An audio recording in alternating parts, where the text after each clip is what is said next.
Oi, pessoal, tudo bem? Hoje nós vamos dar continuidade ao nosso conteúdo de biologia e hoje vai ser um tema novo. Hoje nós vamos falar sobre lipídios.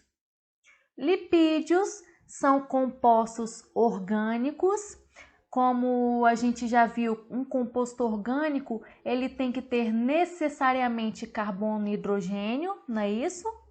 Agora nós vamos falar de algumas características dos lipídios.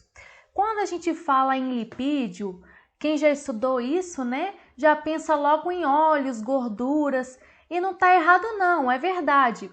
Mas lipídio não é só isso. Então nessa aula a gente vai aprender todas as classes de lipídios, quais são os benefícios, os prejuízos, quais são as características no geral. Então aqui, lipídios são compostos orgânicos apolares, ou seja, os lipídios na sua estrutura química, eles não têm carga positiva e negativa, então são, portanto, apolares. Se eles são compostos apolares, isso quer dizer que eles têm repulsão à água, eles não gostam da água. Então, quando um composto tem fobia à água, esse composto vai ser um composto chamado de hidrofóbico.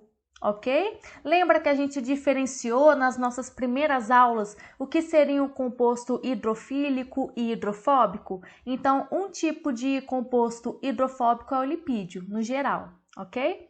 Segundo ponto aqui, apesar de os lipídios serem compostos que não podem ser dissolvidos em água, eles podem ser dissolvidos em outros tipos de compostos. Cuidado com isso aqui, tá? O lipídio ele pode ser solúvel em substâncias orgânicas. Então vamos lá, se eu perguntar em prova se um lipídio pode ser dissolvido em água, vocês vão falar que não.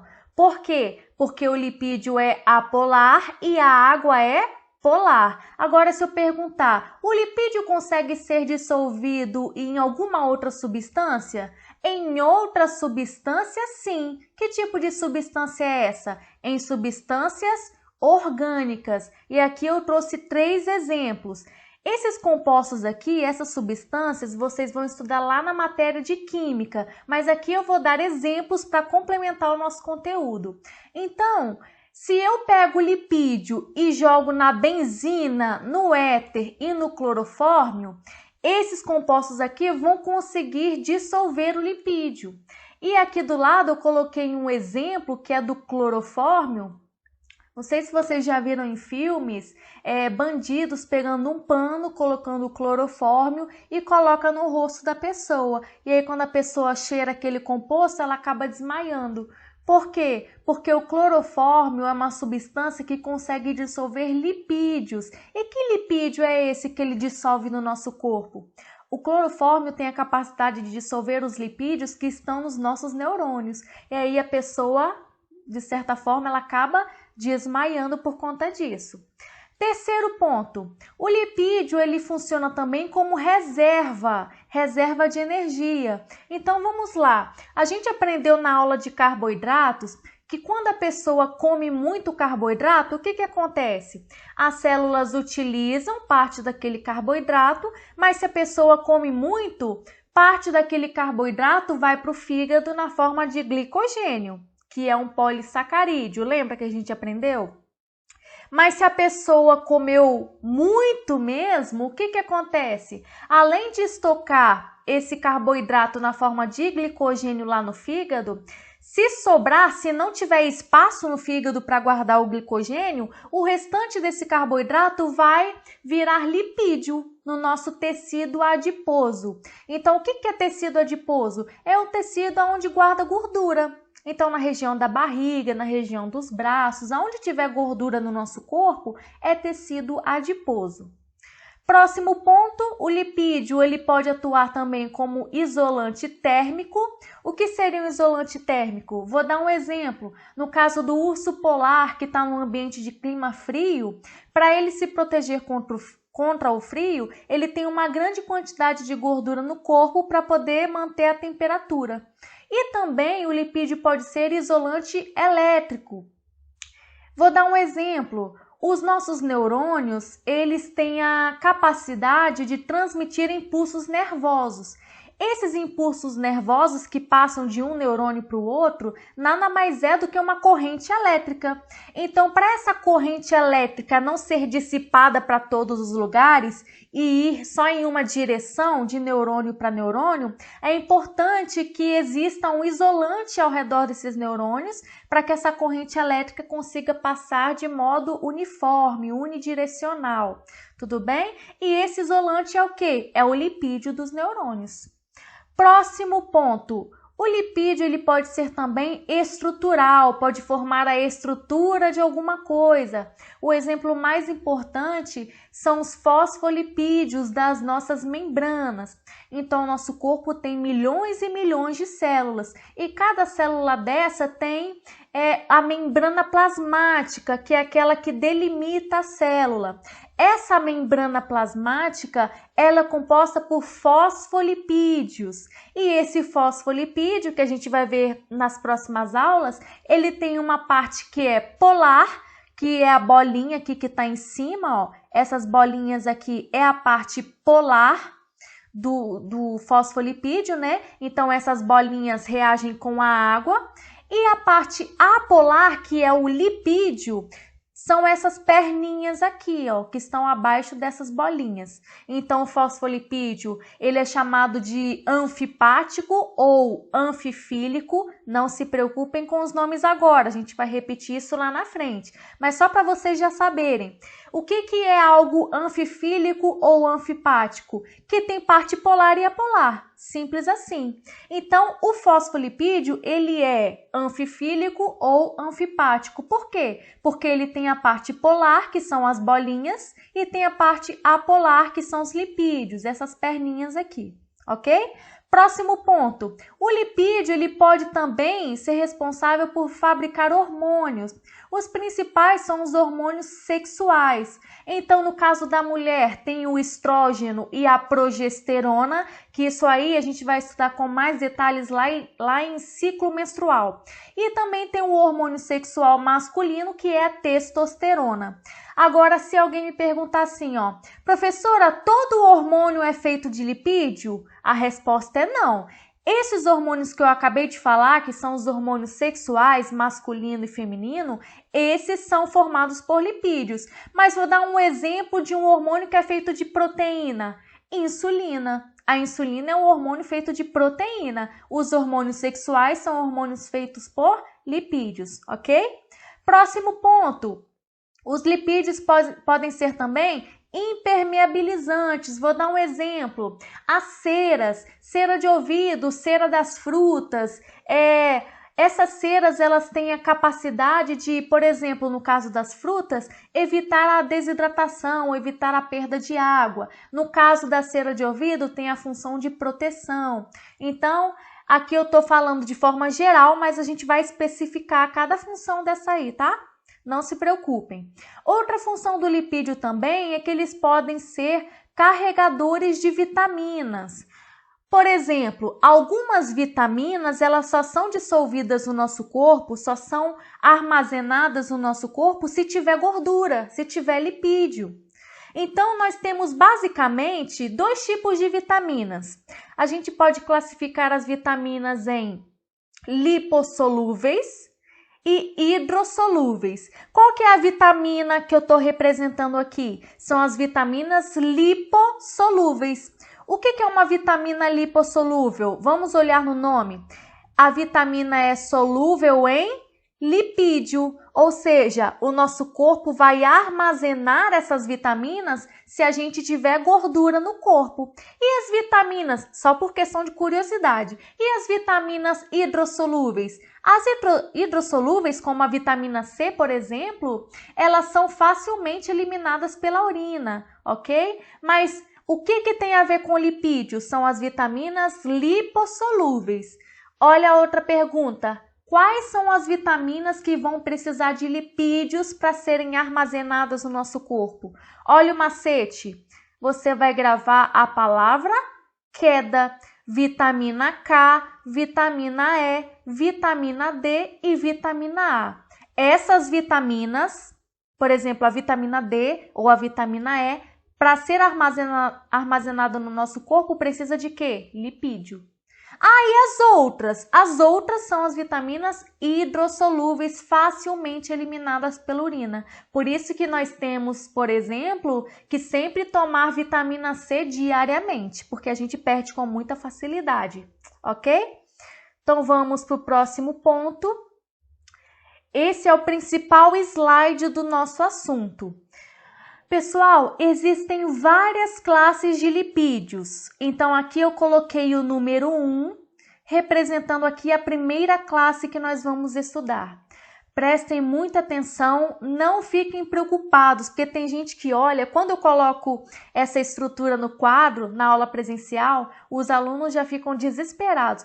Professora, a gente vai ter que decorar isso tudo? Não, vocês vão ver como que é simples. Tem muito nome? Tem muito nome, mas vocês vão conseguir, tudo bem? Então, a primeira classe de lipídios são os glicerídeos. Ó, o primeiro ponto que eu queria destacar aqui, ó, cuidado. Se eu falo a palavra glicerídeo, isso é um tipo de lipídio.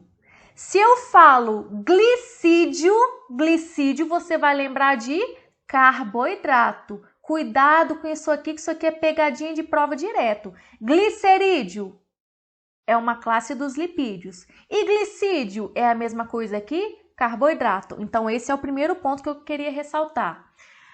Próximo ponto. Vamos lá. O que a gente precisa para formar um glicerídeo? Professora, não sei o que é glicerídeo. Vou te explicar agora. Os glicerídeos são os óleos e as gorduras. Aquilo que a gente conhece quando a gente lembra, né? Quando alguém fala de lipídio, a gente já lembra de óleo e gordura. Então, os glicerídeos, vou colocar aqui no cantinho, são os óleos e as gorduras.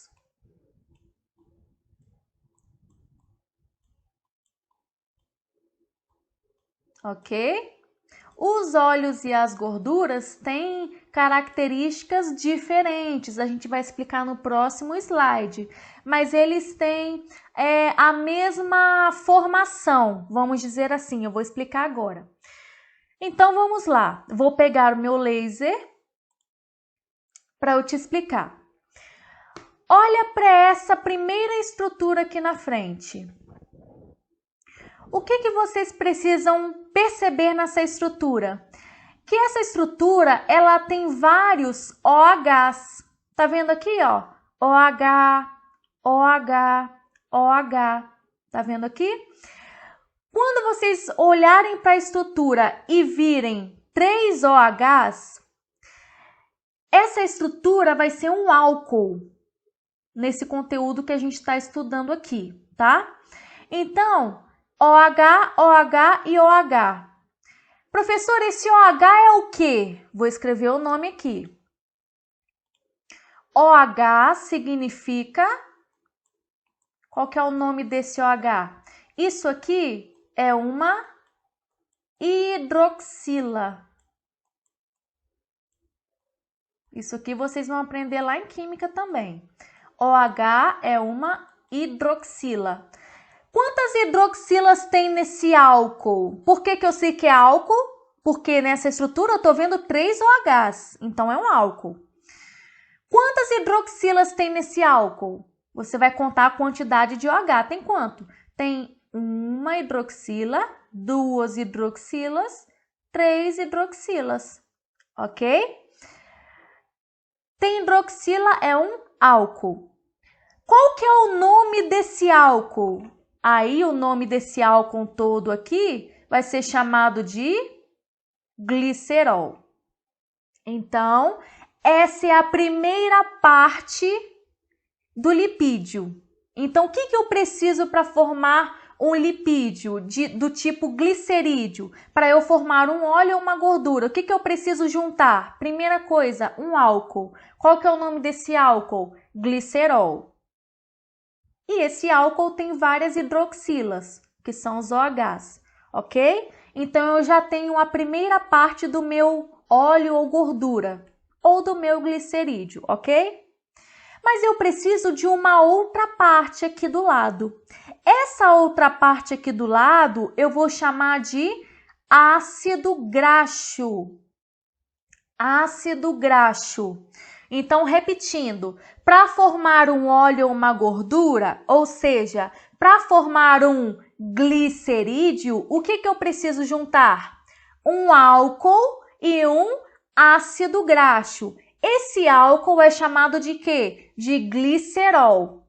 E nós temos que ter também o ácido graxo. Outra pergunta, esse álcool, que é o glicerol, tem vários OHs. Esses OHs são chamados de quê? De hidroxilas, ok?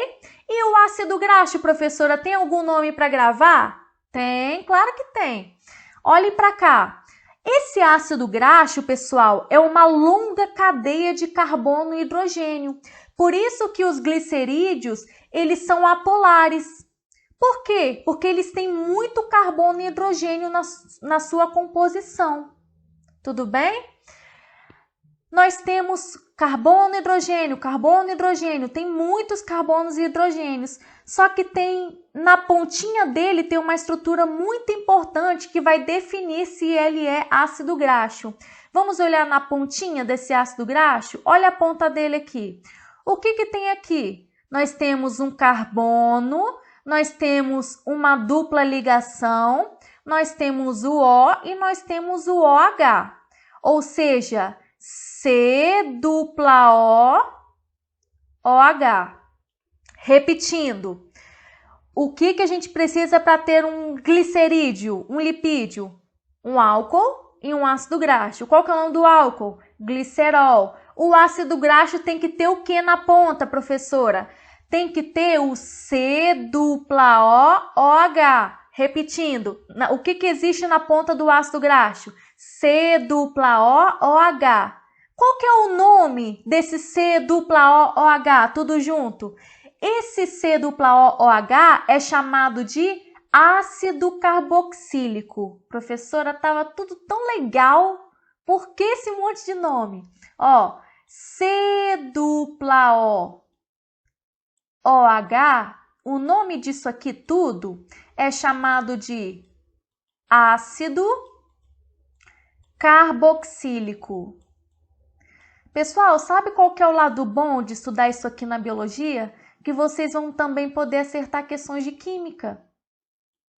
Então, em questão de Enem, eles podem cobrar isso aqui ou em química ou em biologia. Então, você já está aprendendo aqui. Então, vamos lá. Repetindo.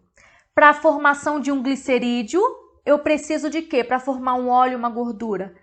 De um álcool, que é chamado de glicerol. Nesse glicerol tem várias hidroxilas, vários OHs. E eu preciso também de um ácido graxo. Ácido graxo é uma longa cadeia de carbono e hidrogênio, só que na ponta dele tem o C-O-OH. Esse C-O-OH, só essa pontinha, é chamado de ácido carboxílico, ok? Juntei glicerol com ácido graxo, eu vou formar o meu lipídio, ou um óleo ou uma gordura. Tudo bem? Quem aí já ouviu falar de triglicerídeo? Quando foi fazer um exame de sangue, o médico falou: você está com triglicerídeo alto, tem que se cuidar. Já ouviram falar sobre isso? Vamos lá. Para formar um óleo ou uma gordura, quantos gliceróis eu tenho que ter? Um só. Tá vendo aqui, ó? Eu só tenho um glicerol. Se eu quero formar um triglicerídeo, quantos ácidos graxos, quantas cadeias de carbono e hidrogênio eu tenho que ter grudado nesse glicerol? Três cadeias. Então, nessa imagem aqui, que eu usei para explicar para vocês o conceito, percebam que aqui tem um glicerol e tem só um ácido graxo. Só que eu quero fazer o quê? Eu quero formar o triglicerídeo, que a gente conhece. Então, tá faltando quantas cadeias de ácido graxo aqui? Tá faltando mais duas, né? Então, aqui, nesse exemplo de baixo, eu tenho um glicerol, que está em cinza. E aqui eles colocaram um ácido graxo, 2 ácidos graxos, 3 ácidos graxos. Aqui eu vou ter um triglicerídeo, ok? Pessoal, agora a gente vai precisar parar por aqui, porque já deu o nosso tempo e na próxima aula a gente continua. Bons estudos e até a próxima!